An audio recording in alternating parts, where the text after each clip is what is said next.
Hello everyone, I am Tessellating Hexagons, back with some more Master Quest. You join me in Kokiri Forest, because, well, I've just started up the game, yet another new recording session, and just to show off that when you start up the game, this is where you spawn.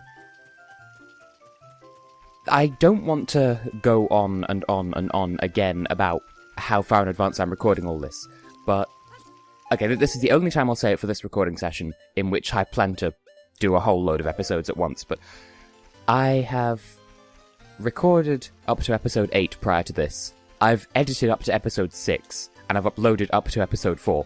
This is the Tuesday before episode 5 goes up, and yeah, I've not edited episode 7 or 8, so I don't remember what happens in those episodes. But I need to do this now because the first guest that's joining me in this series is only available on Thursday, so I kind of need to get the next dungeon and all the stuff in between and after that done between, well, today and tomorrow.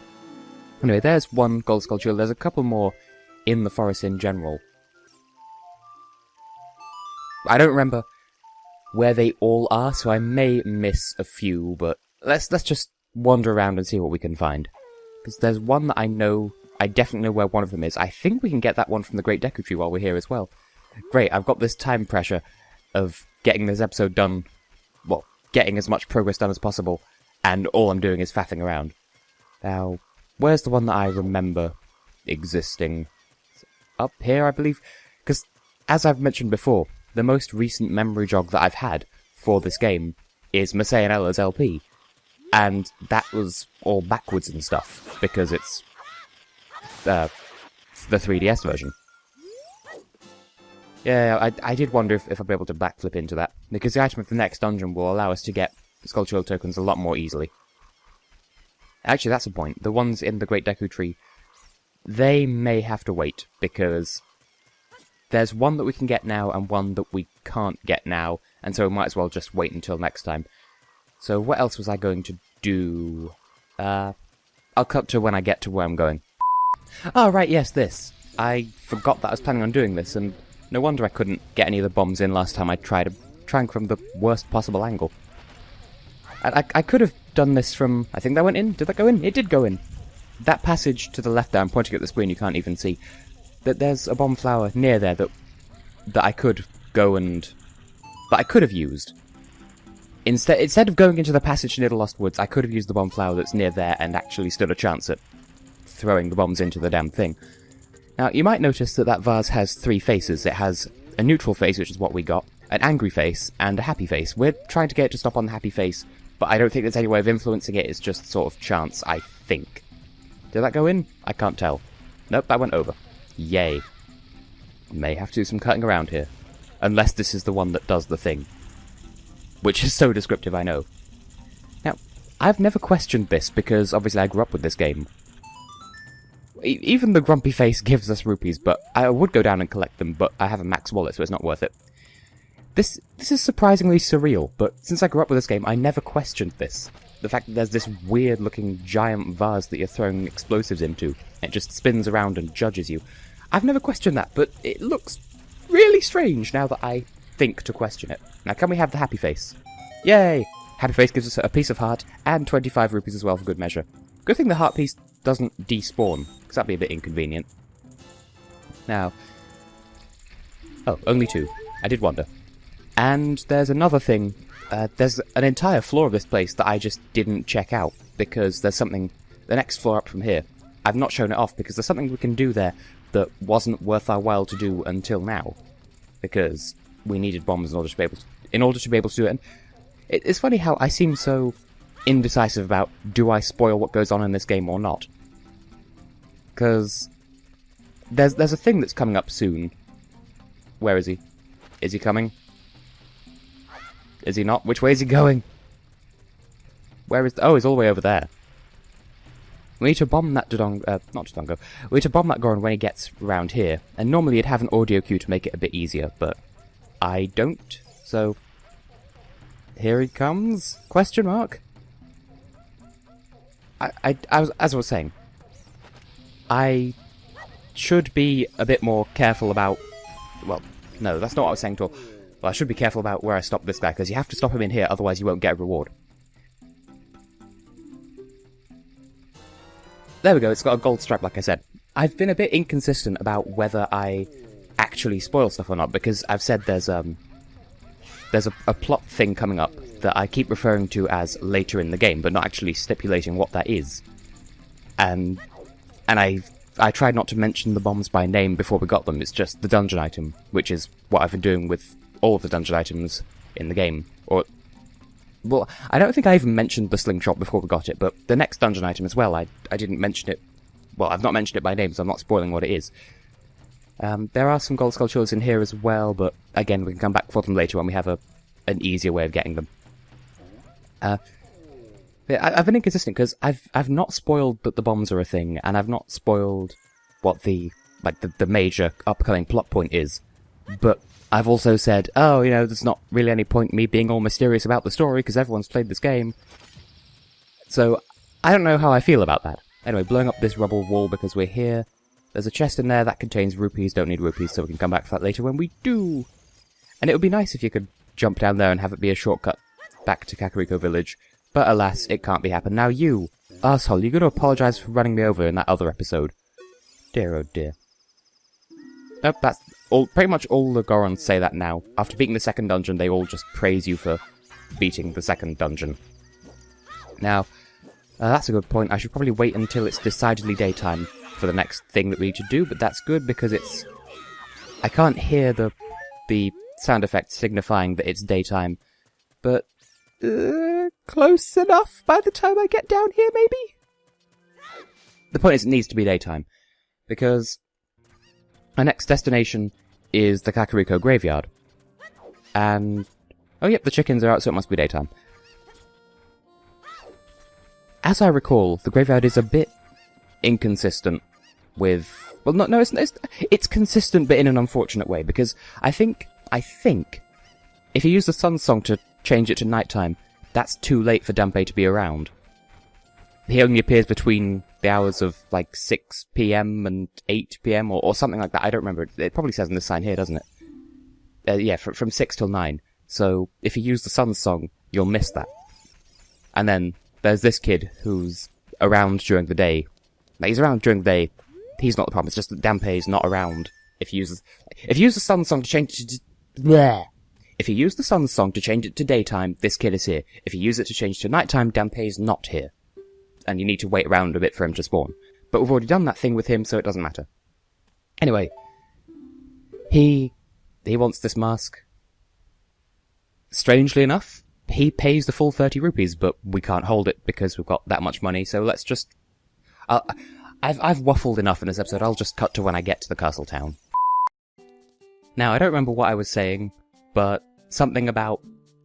I don't know, we sold the first mask for a 5 rupee profit, the second for a 10 rupee loss, and the third mask we broke even. So now I did correct this in post with the episode I edited most recently, which I believe was episode 5? No, I edited 6 most recently. It was episode 6 then. I mentioned that I was actually mistaken, and this appears in the shop now, it's just the guy we give it to doesn't appear until we beat the next dungeon. Now, I am tempted to... get out of the way. To give another shot at this. There is another piece of heart that we can get in the castle town right now. But I don't know why I'm not doing that, because there is another minigame we'll be coming back for later in the game. And... I could wait until then to get it, but it's essentially a free piece of heart, but... I'll wait until then. In the meantime, I'm going to use up all my money until I get the piece of heart. So, I think it might be montage time. Of course, yet again, I win the round that doesn't matter. And it would just so happen to be the first round I play as well. Hey.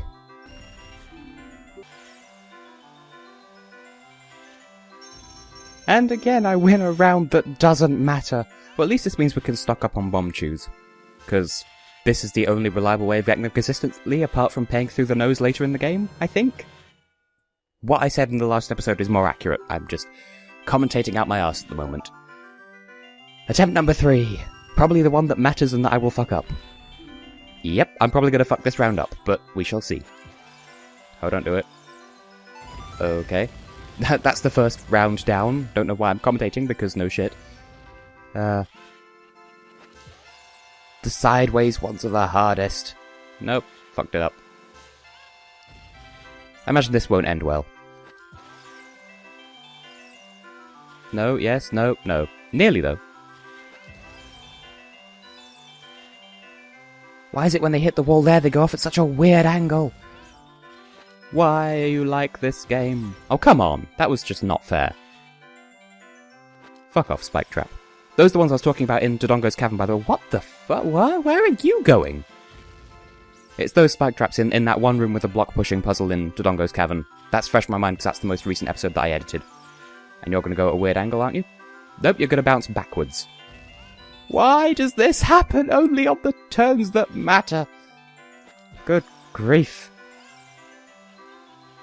And weird angle. Why? Why are you like this? And nope, I can't do it this round. For fuck's sake. Why do you skew off that way? Just go straight, you dildo!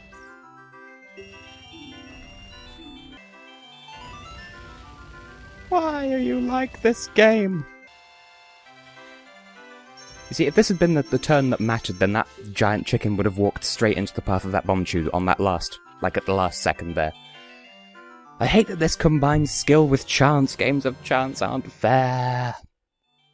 But hurt.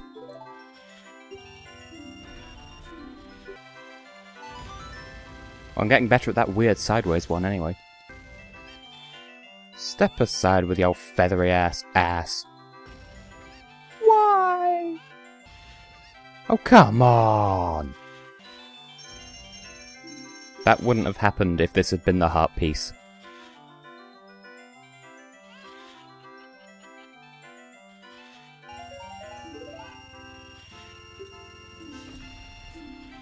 What? I swear this is supposed to be on a rotation, and it should be the heart piece next, now that the bomb bag's out of the equation. Why did you stop in front of that Bombchu? Keep moving. Why? Oh, come on! Give me the fucking heart piece! I want to punch those chickens in the face. That went under your tail, Florence Fluffy Bum. Why did you run straight into that? Okay, heart piece. Prepared to fail this one.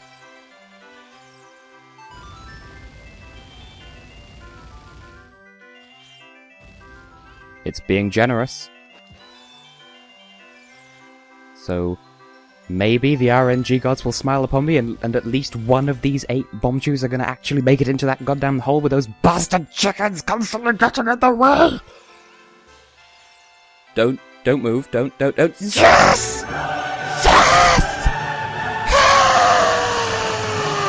Finally! This game has never induced on this... I have never unleashed true Tess rage on this channel, and that continues to be true to this day. This game hasn't brought out genuine Tess rage, but it's certainly come the closest out of anything that I've ever done on this channel. And I'm gonna stick on the bunny hood, even though they don't make you move faster, unlike in Majora's Mask.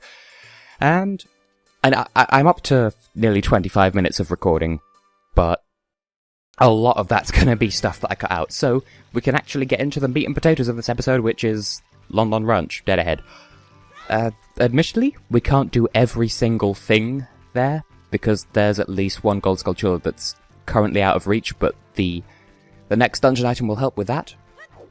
But there's some things that we should do. I did promise that I'd do this between dungeons 2 and 3, so while I would like to make progress in the story so that I can be where I need to be for when my guest joins me the day after tomorrow, I did say I'd do this now, and this is the tree. Is this not the tree? I can swear it's this tree. Maybe it's later. There's a tree somewhere near here that has a gold sculpture in it. Maybe it's just at night, I don't know. I could have sworn that the tree sculptures don't matter whether it's day or night, but whatever. Now, while we're here, we have a song, a bottle, and at least one heart piece and one sculpture that we can get right now. And I'm going to start with the song because it's a song. And you might notice, I mentioned in whichever episode it was, that all of the top row of songs are based on songs in-game. Well, the song here is one of those songs. Song, song, song, song, song. Yes, hello, little Miss Bowser Brooch. I don't remember exactly how this works. You have to talk to her a number of times and then show off the ocarina. And then she says, yo, I will teach you a song. But here we go. Epona, Epiphany. Well, do something about it then, arse girl. You're singing songs and things. Do let's. I said do let's. Here we go. And so she will teach us.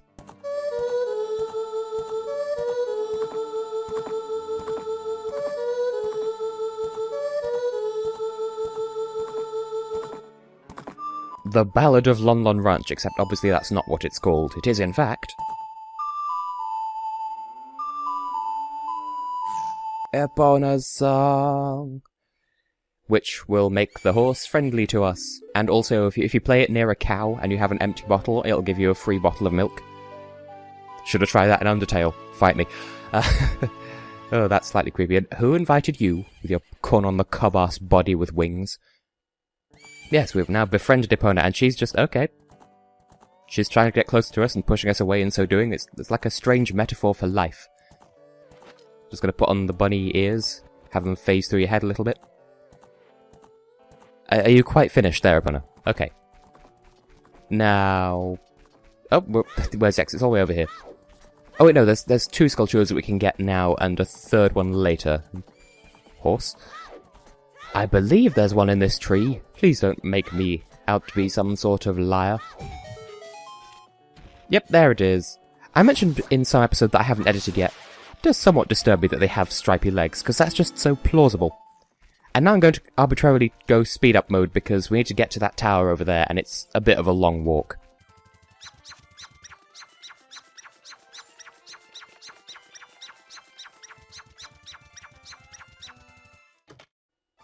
Okay, here we are. There's a minor block pushing puzzle, but it's not worth resuming speed up mode just for this because it's really not that difficult, and you only need to move each block a tiny amount of space in order to get them where you need them to be, so... I don't know, I recall this being harder than it is, but it's not hard, it's just get this... Link, can you not? Thank you. Just get this out of the way, and... Unlike in some other... Well, I don't think Wind Waker actually actively lets you crush yourself with boxes by pulling them. You can... I know in Wind Waker you can drop a box on top of yourself and then that'll kill you. But I don't think even that's possible in... Certainly in this game. Anyway, our prize for coming all this way and doing that is another pizza heart. We have yet another heart container. We have... two more than we should at this point in the game if you're just going on heart containers alone. So... This is going well. Now, I would go speed up mode again, just to get back to the other side of the ranch, but there is one other thing that we can do while we're here. And it makes more sense to do this now, because if you use the Sun's Song anywhere other than Hyrule Field, it'll return you to where you entered this room from, or non-room. It'll return you to the last door you came through, and we need to be at the back of this unit here because there's a Skulltula, and they only come out at night. And there's another one that we could get, but it's on the other side of the ranch and too high up for us to retrieve. And also, I don't know how you pronounce these enemies' names. G-U-A-Y. Are they Gi or Gwai? Gay? Go? I don't know how you pronounce them. Anyway, I shall return to daytime and then speed up, and we can do the minigame that will yield unto us a bottle, and we can call it an episode. So, speed up again.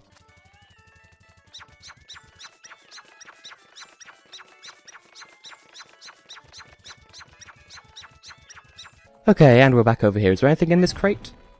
Just a singular Rupoid. So sad, I don't actually care. Oh, like, it does bother me somewhat 40 bombs being our maximum, but we have the biggest bomb bag. Like, it just bothers me that the bullet bag can hold 50, but the biggest bomb bag can only hold 40. It just seems a little bit wrong. Anyway, and that was a sincere anyway, contrary to the rant I've been on in another code R.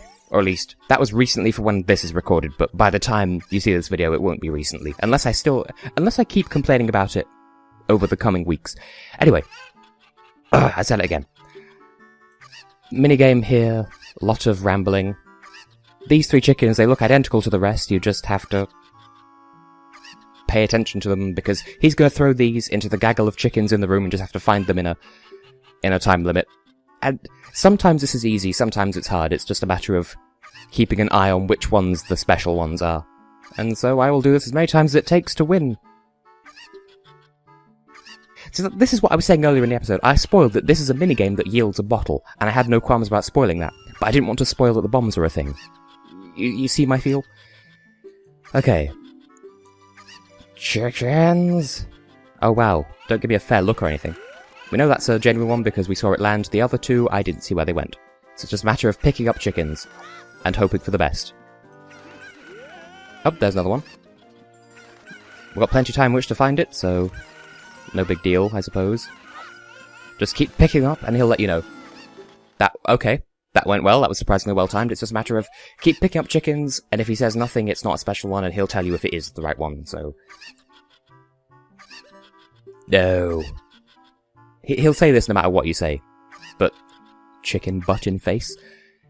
It seems a little bit unfair to give away your daughter's hand in marriage without her even knowing about it just because one random child found 3 chickens in 30 seconds and gambled 10 rupees on it. Just saying. I mean, I get that it was a joke, but still. And we have milk. It's so milky that it says milk in the milk. So you can milk while you milk. And this... It restores 5 hearts, you can use it twice, it restores up to 10 hearts. And I think that's us for this episode, so... I'm sorry if this is abrupt, I've been recording for over half an hour, but I don't know how much that's going to get cut out, because a lot of it was Bombchu-bowling. So I have been and will continue to be Tessellating Hexagons, and in the next episode, we'll actually make some plot progress, because Lord knows that's what I need to do in this recording session, so see you then.